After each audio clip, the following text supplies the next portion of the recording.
este segundo segmento de entrevistas y permítanme que presente a uno por uno a los invitados que están hoy a mi izquierda.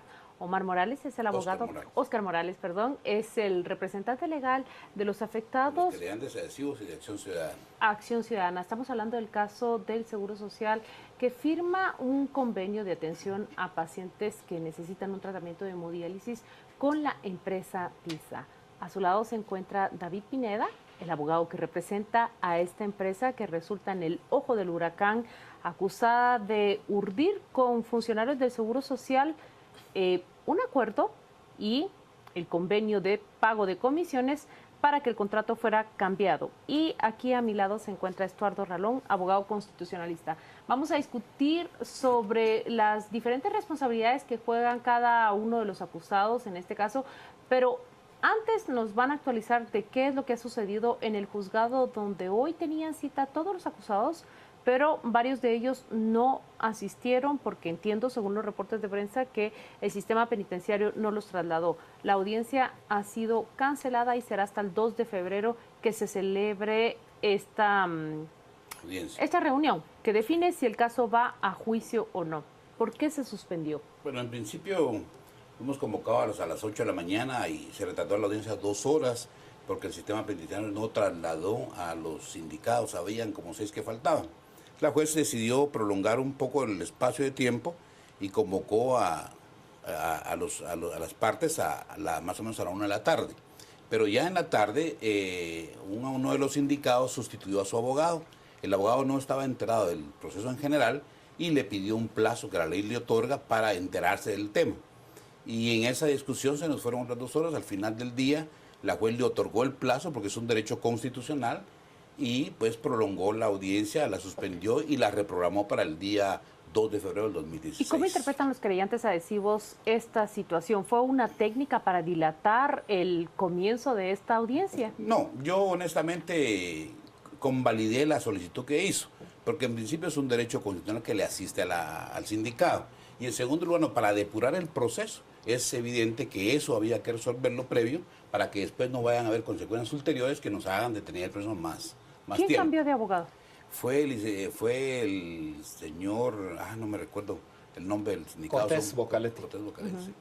A ver, señor Pineda, pero entonces las personas que están acusadas o están señaladas en este momento de los delitos, en el caso PISA, van a permanecer en prisión hasta el 2 de febrero. Ninguno de ellos va a poder salir libre, digamos, y pasar la Navidad en su casa. Y yo quiero señalar algo que me parece muy peculiar, porque pues es la tradición que sean los abogados defensores quienes tiendan a entorpecer los procesos judiciales, y en este caso pues fue precisamente un recurso que yo planteé en ejercicio de la defensa de mis patrocinados, que objeté la suspensión de la audiencia porque nos interesa continuar con el proceso, nos interesa acceder a esta audiencia para ir desvaneciendo los cargos, ya sea en esta etapa o en la etapa siguiente. ¿Pero usted esperaba que se lograra una medida sustitutiva en esta audiencia? No. No, esta audiencia era una audiencia para decidir si los sujetos procesales enfrentan o no enfrentan juicio, y considero que fue ilegítima la resolución, y creo que puedo poner un ejemplo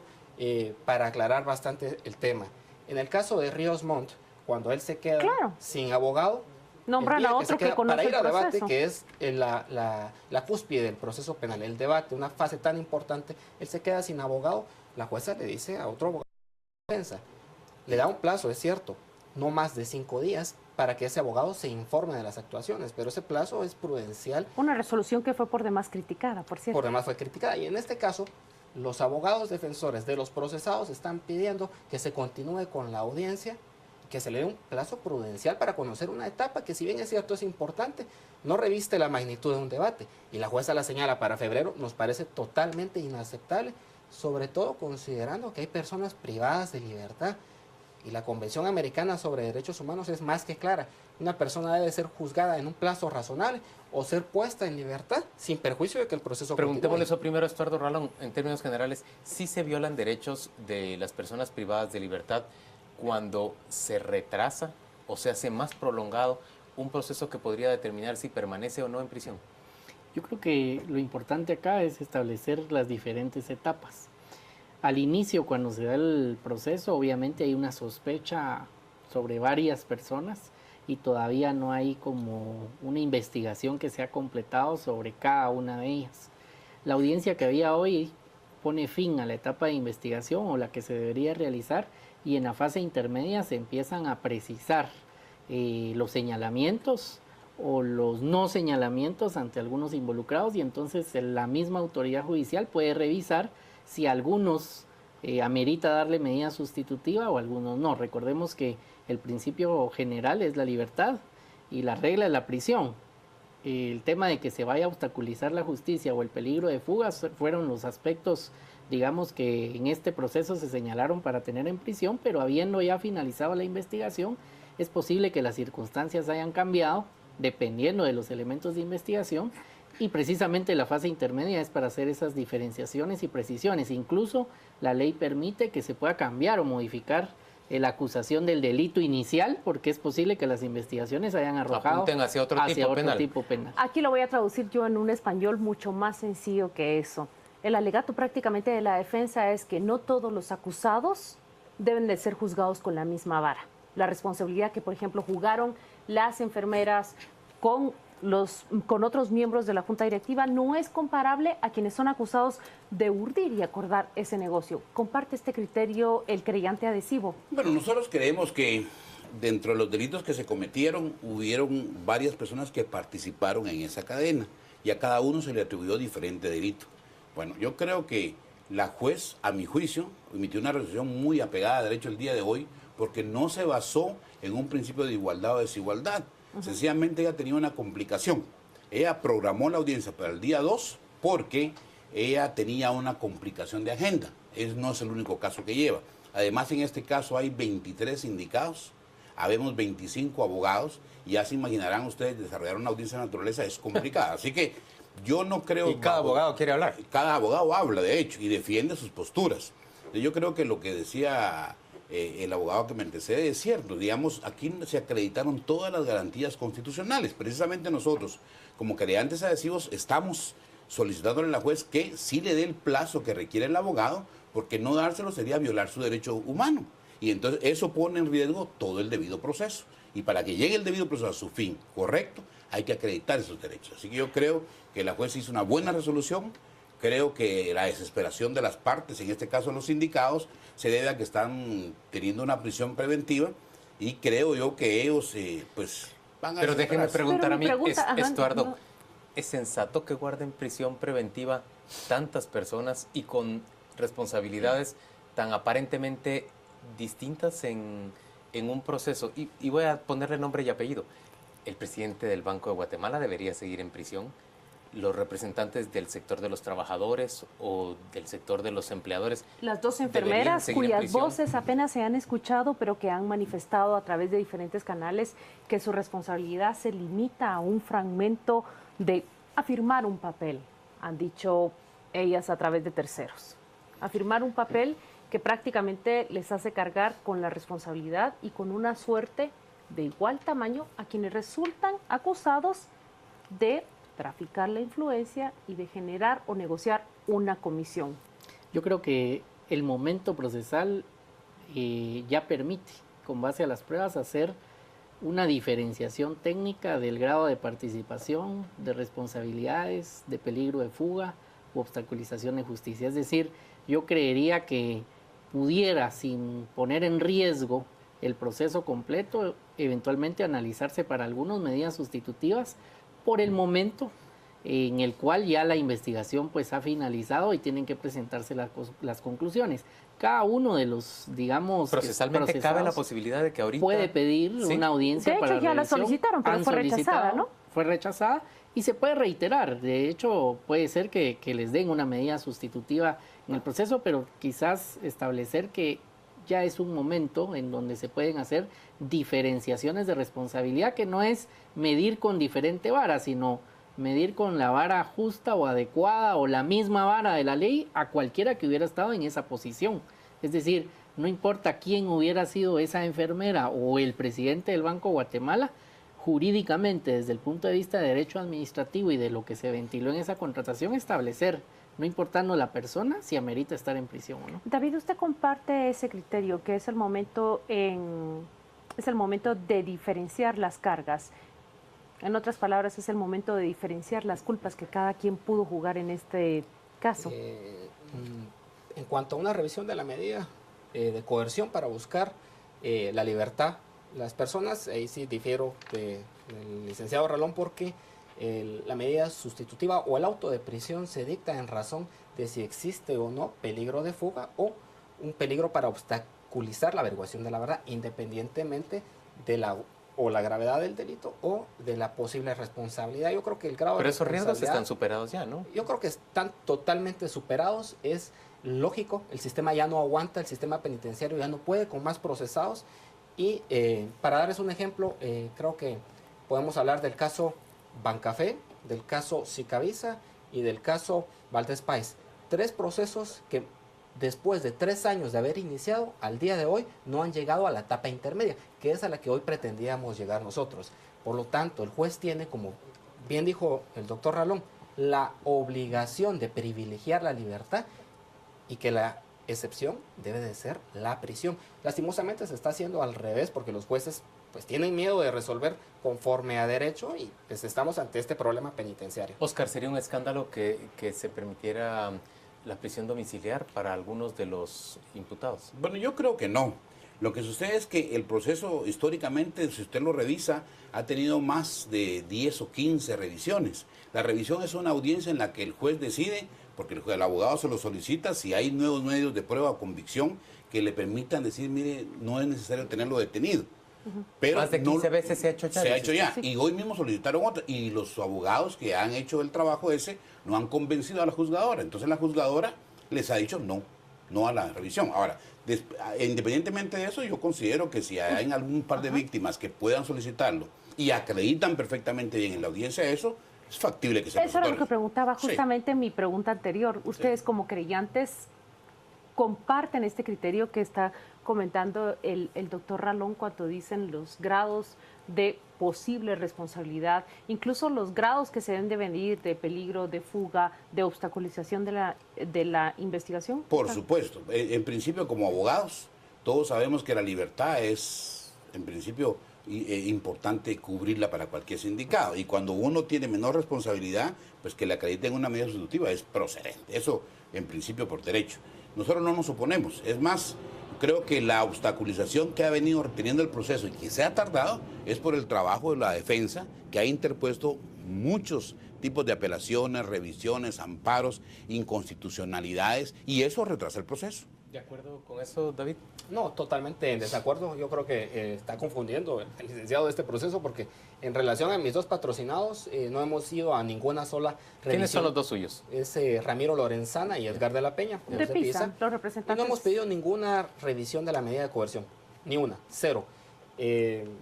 Creo que habría que hablar puntualmente, para poder hablar seriamente, de cuáles recursos han interrumpido este proceso. Es cierto, se han hecho planteamientos de inconstitucionalidades en caso concreto por diversos acusados, están en su derecho, entre ellos el del presidente del Banco de Guatemala y Max Quirín, representante del CACIF. Pero esos recursos o esas acciones de inconstitucionalidad nunca han entorpecido el proceso. Se han planteado amparos, no han otorgado un solo amparo provisional, no se ha entorpecido el proceso. Un solo recurso sí en algún momento detuvo una audiencia, fue una apelación que la jueza decidió otorgar con efecto suspensivo, pero eso fue una decisión de ella, pero no es el objeto de ninguno. Yo lo he visto claramente porque no se ha dado una sola recusación en este proceso. Y el día de hoy, quizá el 90-95% de los abogados que se pronunciaron hoy, todos querían iniciar la audiencia intermedia, todos. Y eso creo que no es muy común. Usted que conoce el proceso de cerca, ¿quién a su criterio debiera gozar de ese arresto domiciliario? Bueno, yo creo que deberían de gozarlo aquellos que no tenían la función específica de calificar y adjudicar el evento, es decir, esos específicamente, porque creo que finalizadas las investigaciones ya no pueden obstaculizar nada en el proceso y eso sí debería evaluarse antes si hay peligro de fuga o no antes de darse ese beneficio, pero recordemos que en ese proceso administrativo la junta, digamos, específica de licitación es la única que califica ofertas y adjudica el evento. Esa tendría un grado de responsabilidad, digamos, diferente, no voy a decir si menor, mayor, sino distinto, y creo que los que no formaban parte de esa junta eventualmente podrían gozar del beneficio. Oscar, ¿cuál es la expectativa entonces? Si está la audiencia planteada para el próximo 2 de febrero, ¿qué podemos esperar de esa audiencia y en qué proceso podríamos tener una resolución del caso? Pues yo considero que el día 2, si todo va bien, va a haber audiencia y finalmente vamos a poder depurar el proceso, la investigación y los medios de prueba que el Ministerio Público ya tiene,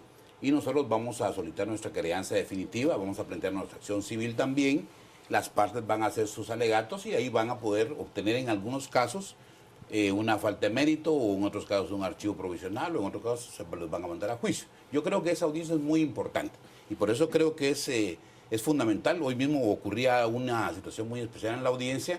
Todos los abogados pedían que se acercara la fecha del 2 de febrero un poquito más, porque declaraban una violación constitucional, pero ya les expliqué, era un tema de agenda.